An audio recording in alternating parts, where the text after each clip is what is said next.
Hi, and welcome to day 8 of my 30-day program talking about gender. I'm Rikki Arundel, and this is the GenderSpeaker live show.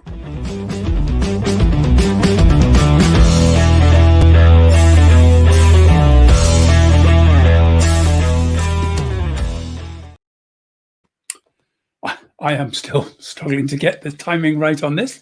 So the great thing is if you're actually on TV, you've got a whole production crew hitting all the buttons, but when you're delivering it yourself, you've got to figure the buttons out and sort out all the lower thirds, they call them, the things that come up there. Anyway, today I'm going to be talking about coming out of the closet. I'm not quite sure why it became out of the closet. I did read this up once. I should have looked at this again. It was largely to do with the idea that when you come out, you tend to express yourself in a different way, and you start wearing clothes that you normally wouldn't wear, because that's the signal of gender nonconformity. But I want to go back and talk a little bit about the way in which this whole process comes about, because I think a lot of people don't understand and get how difficult and challenging it is to come out, whether you're trans, whether you're gay, lesbian, non-binary, it's or bisexual. It is a big issue coming out, and for some, it's a bigger issue than most. So I'm going to talk a little bit about my coming out journey, because it took a long time, a long time. I discovered that I was transgender at about 7. Well, that's not actually true.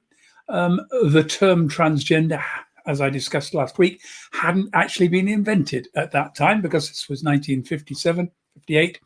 The term transgender didn't come along until the mid-60s, when Virginia Prince coined the term to describe somebody who wants to dress as the other gender but not actually modify their body. So what we're talking about here was me coming out, or learning and discovering that I liked to wear female clothes. And I knew that was really exciting. I knew that that's what I wanted to do, but I also knew instinctively this was wrong. I don't know why I knew it was wrong, but yeah, the gendering we get all through our childhood, and I'll be looking specifically at gendering in a future issue, or a future show. But that constant gendering, even then, when there was very little television, we didn't see lots of comics. Well, there were comics and magazines, but the bombardment of advertising that now hits children, that didn't exist back then. But still, at that age, accidentally finding a pair of my mum's underwear in my drawer was unbelievably exciting, and also felt terribly wrong, really something I had to keep very much as a secret. The moment we cease to conform, we're challenged. That everybody expects us to conform to a set of normative values that define what it is to be masculine and to be feminine. And then the reality is, masculinity is basically defined as anything that is not feminine. If you look at the language, if you look at the clothing, if you look at everything that we do, everything is opposite. Why is it necessary for men to button up their coats one way and women to button up their coats the other way? What's the purpose? Except to differentiate and distinguish men from women and say, okay, it's got to be different. Men do this, women do that. Men are logical, women are emotional. And we get all of these stereotypes which are built up about, and again, we were talking about that yesterday, the issues we have which polarize the genders, and everything over there is feminine, everything over there is masculine. Of course, the Second World War changed that. Women were suddenly having to work, suddenly having to wear appropriate clothing for doing work on farms and in factories. And when the war was over, after 5 years of that was difficult to break and go back. There was an attempt. If you look at advertising from the 1950s, you had this very feminine image about all the newspaper advertising and the television advertising, which was now emerging. And it was all about women in the home, women with their electronic equipments, women in dresses, not in trousers. All the advertising showed women in dresses. I've said before, in 1969, when I was working, women were sent home for coming to work wearing trousers had to wear skirts and dresses. So there was this enforcement of the gender differences and an expectation that men would do what men do, women would do what women do, and there's two completely separate things. And men, any man who did women's work, well, that was beneath them. That was something wrong. So shifting across, wearing women's clothes, being in any way feminine, instantly meant living in fear. And in the 1950s and 1960s, that was because gender nonconformity equated with homosexuality, and that was illegal. If you were caught in a homosexual relationship, having a sexual relationship with another man, you would go to prison. And you didn't even need to really be caught. You just need to be caught in a position where it looked as if that was happening, or somebody actually gave evidence to a court that said that that was what was going on. 1967, it became decriminalized. But actually what happened in 1967 was it became legal for two males over the age of 21, two consenting adult males over the age of 21 to engage in homosexual activity, and that meant having sex together, provided there was no one else in the building. Now, this was unfortunately a catch, because obviously what a lot of men had got married. One of the ways to disguise the fact you were gay, one of the ways to disguise the fact you were trans, was to get married in a perfectly heterosexual relationship. That started to allay suspicion. People thought, oh, they might be gay, they might be trans. Oh, no, they're married, they've got children. And that was a way to cover it up. And it worked. By getting married, by getting into a normal relationship, you could cover the fact that you had a secret that was going on behind that. But of course, that meant that people would tend to meet in hotels. Gay men would meet other gay men in a hotel. If the hotel spotted them going into a room together, all they had to do was wait 10 minutes, phone the police. The police would come along, break into the room, catch them in flagrante, and that was it. Off they went to prison. More people were arrested for homosexuality after decriminalization than before, because of these ridiculous interpretations that the courts had. So for me, I was terrified about homosexuality. I'll be honest, my dad was pretty homophobic. He'd grown up been in the Navy for 25 years and really, really did not like anything about man-on-man relationships. And any of us as kids getting to know someone who was even suspected of being gay was enough to cause a major problem, grounded for weeks, and people being turned away. So I basically learnt to hide. I learnt about secret cross-dressing. I'd been from the age of 7 when I first discovered that those bits of underwear.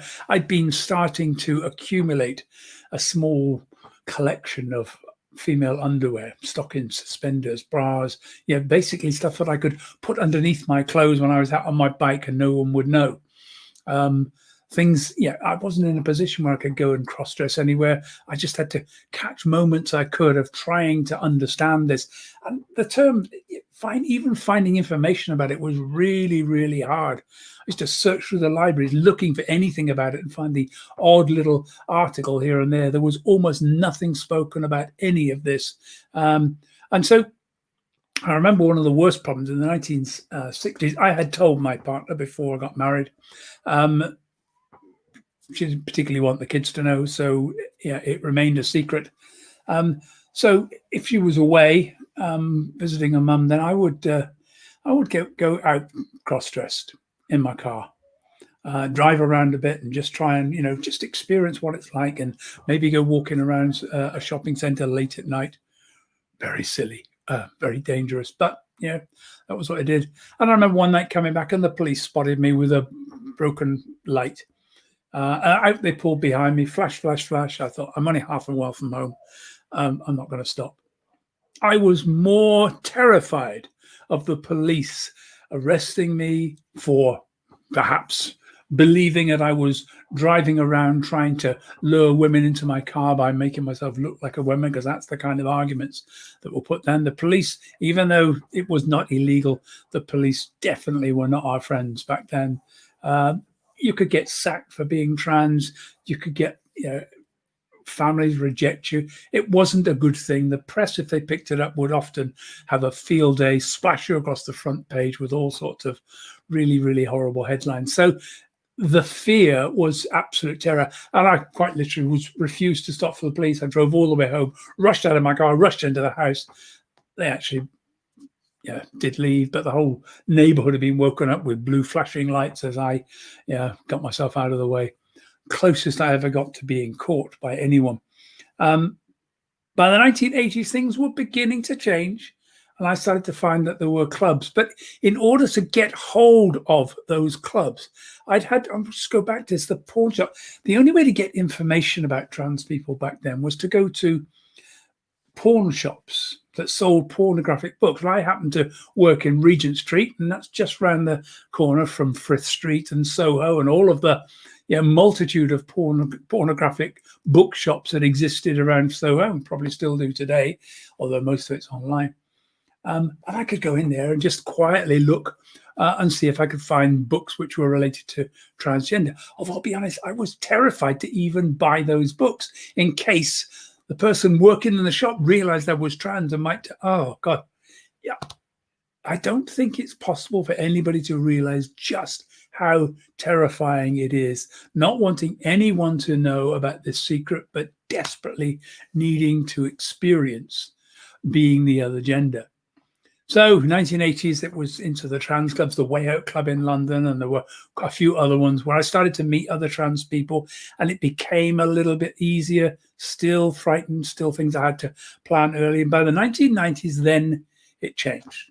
CompuServe, internet relay chat forums, and the internet suddenly gave access to forums and places. And I could be anyone on the internet. I could take a picture and make myself look as female and feminine, use somebody else's picture, which a lot of people did. Who knew? Who knew what you looked like? And then I could actually communicate and engage with other people. And that proved to be a way to start learning. Was I transvestite? Was I transsexual? Was it transgender? What was I? What was this thing that was going on? And slowly, because initially I thought if I went online, they'd even be able to find me there. So it was a real bit of terror. I finally came out at the age of 50. Now, at this stage, I just set up the Professional Speaking Association. I was about to become a master of a Freemasons Lodge in 2001. I was an international speaker. I wrote technology articles for most of the financial services press, financial advisor, money marketing, money management. I was very well known. I was in a relationship which had fallen apart, and I hadn't been very good with my taxes, and it all caught up with me. I had to pay a huge amount of money to the Inland Revenue. My relationship fell apart, and I was on my own. And then somebody threatened, there were a handful of people knew that I was trans. Somebody threatened to out me to the press. And I thought, it was the insurance press. They knew me. I was quite well known. If I was outed, they would have control of the story. And so I decided, no. If I'm going to come out, then I might as well make sure that I control that. So I outed myself. I went to an event for a company I did a lot of work for, turned up in a sequin dress. When I've got a possibility, I'll put a picture of that up, but didn't get a chance to put it into the right format today, but I'll capture that some stage. I came out, other people, and I found actually it was interesting. Some people liked it, some people didn't like it. Some people never spoke to me again. Others became even better friends. But I was out, and that's it. Once you're out, you're out. You can't put that back in the bottle. The genie's out. Everybody knows. It soon comes out. I did a few more events where I'd do a speech as Richard, and then turn up at the gala dinner in a dress as Rikki. And slowly I became more and more comfortable and confident about who I am and what was going on. But that's the kind of terror that people go through. And I think what the reason for telling this story is if you've got trans people in your work, and you may not even know, this is what they're going through. Even now, it's still the same kind of problems. A family may reject you, children may reject you. You've got married, not knowing that how to handle if you get married and go the normal route, hoping that will stop it. It doesn't. The thing about being trans is it doesn't go away. It's there, embedded in your brain, never ever leaving. No matter how much you try to get rid of it, it's there. I've never met anyone who's ever managed to change from being gay to straight, change from being trans to cis. I've never met anybody who's actually successfully managed to make that shift. There are some people who say that they have. There are some people who, for a whole variety of reasons, have switched back. But the feeling, the sense of being in the wrong body, the sense of being the wrong gender just never goes away. So that's it for today.